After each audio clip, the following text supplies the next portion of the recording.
መዝሙረ ዳዊት ጋር ግን በተያያዘ ሕክምናው ላይ ለምሳሌ ያለውን ነገር ብናነሳ እንደ አብነት የተወሰኑትን እናንሳና ለምሳሌ የመዝሙረ ዳዊት ምዕራፍ 1 ለምን ያገለግላል የሚለውን ነገር እናንሳ። የመዝሙረ ዳዊት ምዕራፍ 1 የሚያገለግለው ምንድነው? ለነፍሰ ጡር ሴት ነው። ነፍሰ ጡር ሴት ሆና ሾተ ላይ ለሚያጠቃት ለምሳሌ ልጁ ገና ከመወለጃው አስቀድሞ ሁለተኛው ወር ላይ ሊሆን ይችላል፣ ሶስተኛው ወር ላይ የሚወርድባት ሴት ካለች፣ በተመሳሳይ ሁኔታ ምጥ የሚጸናባት ሴት ካለች የመዝሙረ ዳዊት ምዕራፍ 1 መፍትሄ ነው። ስለዚህ እቺ ሴት ይህንን ምዕራፍ አብዝታ ደጋግማ እንድትጸልይ ይመከራል። ነፍሰ ጡር ሴት በየዕለቱ 7 ጊዜ ይህንን የመዝሙረ ዳዊት ምዕራፍ 1ን እንድትጸልይ አባቶች ሊቃውንት ይመክራሉ። ወይም ደግሞ የመዝሙረ ዳዊት ገቢር ወይም ደግሞ ሬሲፒው ይህንን ያዛል። ስለዚህ ልጅ የሚወርድባት ሴት ካለች፣ ሾተ ላይ የሚያጠቃት፣ ምጥ የሚጸናባት ሴት ይህንን እንድትጸልይ ይመከራል ማለት ነው። ምዕራፍ 2 ላይ ስንሄድ ማንኛውም በባህር ላይ የሚደረግ ጉዞ ላይ ኃይለኛ ወጀብ ሊነሳ ይችላል፣ ላይነሳም ይችላል። ግን ወጀቡም ከመነሳቱ በፊትም ሆነ ከተነሳ በኋላ ከዛ አደጋ ለመዳን ይሄ ምዕራፍ እንዲጸለይ ወይም ደግሞ እንድንደግመው አባቶች ይመክራሉ። በተጨማሪ ደግሞ ከፍተኛ የሆነ ሲቪር የምንለው የራስ ምታት ያለበት ሰው እንደ ሚግሬን አይነት የራስ ምታት ያለበት ሰው በተመስጦ ይህንን የመዝሙረ ዳዊት ምዕራፍ ወይም ደግሞ ምዕራፍ 2ን እንዲደግሞ ይመከራል። 7 ጊዜም ሊሆን ይችላል። ከዛም እስኪሻልሽ ድረስ ወይም እዛ የመረጋጋት ደረጃ ላይ እስኪደረስ ድረስ እንዲጸለይ ወይም እንዲደገም ይመከራል ማለት ነው። ቅድም ያልነው ኳንተም ጃምፒንግ ለምሳሌ በጣም ከሆነ የራስ ምታት ወደ ሆነ የጤነኝነት የአይምሮ ሁኔታ ውስጥ እንድንሄድ ያደርገናል። ይሄ የሚመጣው በምንድነው? በሂፕኖቴራፒ ያንን ሐሳብ አይምሮአችን ውስጥ ደጋግመን ስለነገር ነው ራስ ምታቱን ይተውና ወደ ሌላ ነገር የሚሄድበት አይነት ነገር ነው ያለው። ራሱን የቻለ ደግሞ ሌላ ትንታኔ ያለው፣ እሱን ቀጣይ ፕሮግራም ላይ እንሄዳለን። ገቢር የሚባል ነገር አለ፣ እሱን በሚቀጥለው ፕሮግራማችን እናያለን። ምዕራፍ 3 ላይም ስንሄድ ልክ እንደ ምዕራፍ 2 ተከታታይ የሆነ የጀርባና የራስ ህመም የጀርባ ህመም ያለባቸው ሰዎች ይህንን ምዕራፍ 3ን በተደጋጋሚ እንዲጸልዩ እንዲደግሙት ይመከራል ማለት ነው። ምዕራፍ 4 ላይ ስንሄድ ምናልባት ይሄ ለብዙ አድማጮች ሊጠቅም ይችላል። በተለያየ የትምህርትም ሊሆን ይችላል፣ የሥራ ዘርፍ ላይ ተሰማርተን ነገሮች በቃ ጥምም ይሉብናል፣ አልሳካም ይሉናል እና ብዙ ሰዎች ግራ እንጋባለን። ለምንድነው እኔ ሞክራለሁ፣ እንደ ሰው ሰራለሁ፣ ግን አልሆንም ይለኛል፣ አልሳካም ይለኛል የሚያስብለን አይነት ሁኔታ ውስጥ ስንሆን መዝሙረ ዳዊት ምዕራፍ 4ን በተደጋጋሚ መድገምና መጸለይ መቻል አለብን። ፍጹም ከዛ ህይወት ውስጥ ከዛ አይነት ሁኔታ ውስጥ ያወጣናል። ምዕራፍ 5 ላይ እንሂድ።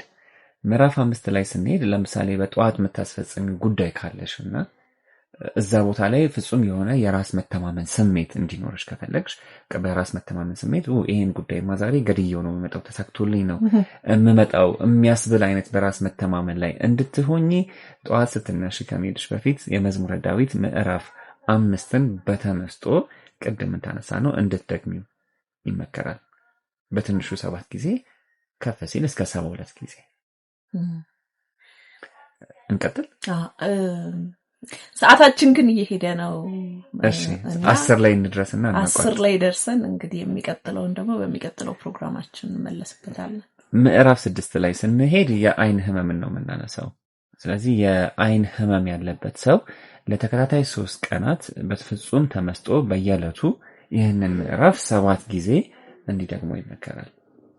የአይን ህመም ያለበት ሰው የመዝሙረ ዳዊት ምዕራፍ 6ን በ3 ቀን ተከታታይ በቀን 7 ጊዜ እንዲደግሞ ሊቃውንት አባቶቻችን ይመክራሉ።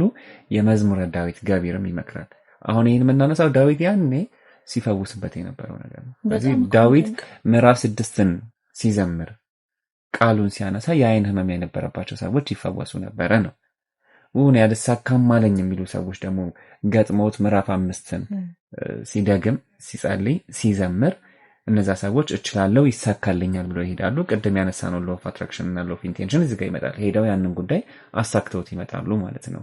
ምዕራፍ 7 ላይ ስንመጣ ጠላት ያጠቃኛል ወይም ደግሞ ጠላት ይጎዳኛል የሚል ፍርሃት ያለበት ሰው፣ ጎረቤቴ እኮ እኔን ልታጠፋኝ ነው፣ እንደዚህ ልታረገብኝ ነው፣ እንደዚህ አርጋብኛለች የሚል አንዛይቲ ወይም ደግሞ ፍርሃት፣ በቃ ሰው ይጎዳኛል የሚል ፍርሃት ያለበት ሰው ምዕራፍ 7ን አብዝቶ እንዲደግም ይመከራል። ወይም ደግሞ ዳዊት ለእንደዚህ አይነት ሰዎች ይህንን ምዕራፍ ሲዘምር እነዛ ሰዎች ከዛ የአእምሮ ሁኔታ ውስጥ ይወጡ ነበር። ኳንተም ጃምፒንግ ያለው ነገር ማለት ነው። ምዕራፍ 8 ላይ ስንሄድ ከሰዎች ጋር መልካም የሆነ ወዳጅነት በስራ ቦታ ላይ ሊሆን ይችላል፣ ትዳር ላይ ሊሆን ይችላል፣ ጓደኝነት ላይ ሊሆን ይችላል። በየትኛውም የኑሮ ሁኔታ ውስጥ ከሰዎች ጋር ጥሩ የሆነ ወዳጅነትን ለማፍራት ምዕራፍ 8ን ደጋግመን ብንደግም ይመከራል። እንደው በጣም የሚደንቅ እኮ ነው። ሁሉ መድኃኒት በእጃችን ቁጭ ብሎ ግን የምንጠቀመው ነገር ምንም ነገር የለም። አንደኛ ቅድም እንዳነሳው ነው እንንቀዋለን እንጂ ሳይንስ ነው። አሁን ይኸው ሳይንስ ብሎ እኮ ምዕራቡ ዓለም እየተጠቀመበት ነው። ምዕራፍ 9 ላይ ስንሄድ ሕክምና በማግኘት በማንችልበት ሁኔታ ውስጥ ስንሆን አሞን ግን ሕክምና ማግኘት የማንችልበት ሁኔታ ውስጥ ስንሆን ፈርስት ኤድ እንደሚባለው ከዛ ህመም የተወሰነ መረጋጋት ውስጥ እንድንረጋጋ አንቲፔን ነው ምዕራፍ 9። ስለዚህ ዳዊት ይሄንን ሲዘምር ዲክሎፊናክ ምናምን ነው የምንውጠው። ለዛው ፓናዶል፣ ፓራሲታሞል ራሱን የቻለ ሌላ ሳይድ ኢፌክት ያለው አሲድ እየዋጠን ማለት ነው። ግን ይሄ በራሱ ይረዳናል በህይወታችን ውስጥ። ምክንያቱም ዳዊት ብዙዎችን ረድቶበታል። ከዳዊት በኋላ ሊቃውንት አባቶቻችን የእሱን ፈለግ የእሱን አሻራ ተከትለው ተግብረው ተጠቅመውበታል። ዛሬም አባቶቻችን እየተጠቀሙበት ያለውን ጥበብ ነው ለአድማጮች እየነገርን ያለ ነው። ስለዚህ ምዕራፍ 10 እና 11ን ስናነሳ ደግሞ በማንኛውም የስራም ሆነ የትምህርት ዘርፍ ላይ ይሄ የመሰጠት ዲቮሽን የምንለው ነገር አለ አይደለ? ስሜትን፣ ፓሽን፣ ጀግንነትን፣ ዲተርሚኔሽን የምንለውን ነገር ለማጎልበት ያንን ስራ ወይም ደግሞ ያንን ትምህርት ከመጀመራችን አስቀድመን እንድንጸልየውና እንድንደግመው ከሚመከሩ የዳዊት ምዕራፎች አንዱ የዳዊት ምዕራፍ 10 እና ምዕራፍ 11 ነው።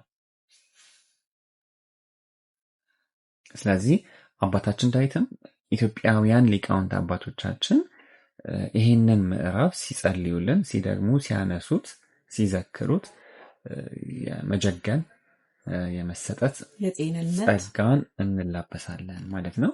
ሌሎቹን 150ውን በዚህ መልኩ መተንተን እንችላለን፣ ጊዜ ስለማይበቃን ነው።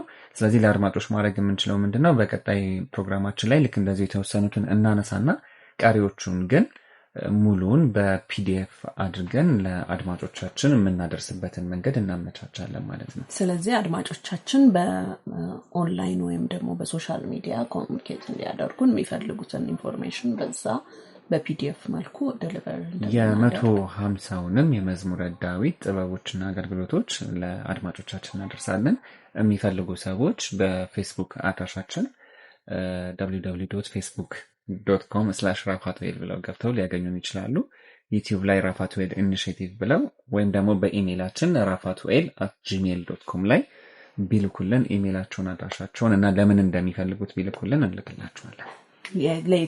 የትኛውን መጠቀም እንዳለብን 150ውም ቅድም እንዳልኩሽ የትኛውም አይነት በሽታ በመዝሙረ ዳዊት ይፈወሳል። ይሄ ዳዊት የተገበረው አባቶቻችን የተገበሩትና አሁንም እየተገበሩት ያሉት ጥበብና እውቀት ነው። ስለዚህ የመጀመሪያው የፕሮግራማችን ክፍል ላይ ይሄንንም ማንሳት የፈለግነው ለምንድን ነው? ከምንም ነገር በፊት ጤና ስለሚቀድም ነው።